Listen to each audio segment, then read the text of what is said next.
Jungle.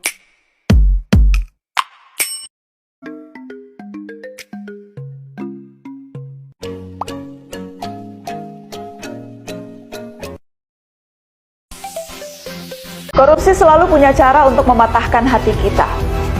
Jujur saya terkejut mendengar KPK menangkap pejabat publik dengan reputasi baik. Ini kisah para pejabat yang merendahkan dirinya, yang menghamba harta benda dan menjadikan negara dan rakyat sebagai sapi perah belaka. Saat kita semua menahan diri untuk melakukan ini dan itu, tapi itu tak mengurangi nafsu para pejabat rakus yang tidak punya harga diri. Komisi Pemberantasan Korupsi atau KPK kembali melakukan penangkapan terkait pengembangan kasus korupsi perpajakan yang menyeret mantan penyidik pajak Angin Prayitno. Katakan tidak pada korupsi. Tapi sedihnya korupsi masih marak terjadi di negara ini. Aku benci dengan para tikus-tikus hitam itu.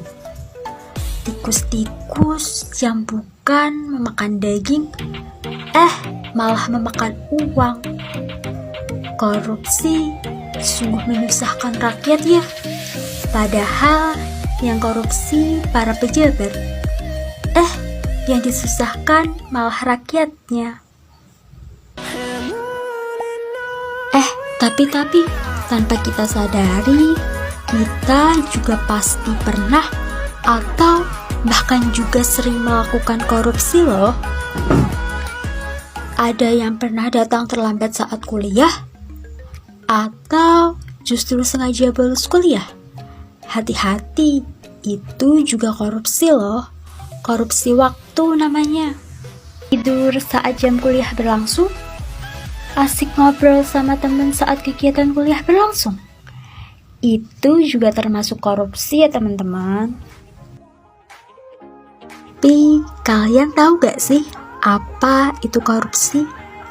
Menurut Kamus Besar Bahasa Indonesia, korupsi adalah penyelewengan atau penyalahgunaan uang negara, baik perusahaan, organisasi, yayasan, dan sebagainya untuk kepentingan pribadi atau orang lain.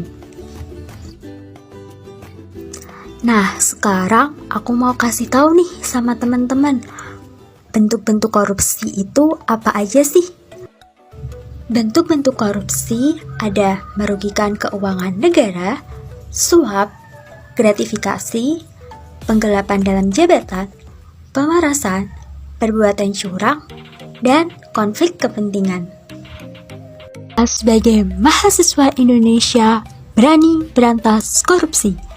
Yuk mulai sekarang kita berantas korupsi di Indonesia. Indonesia bersih tanpa korupsi. Yuk mulailah dengan menerapkan nilai-nilai anti korupsi dalam kehidupan sehari-hari.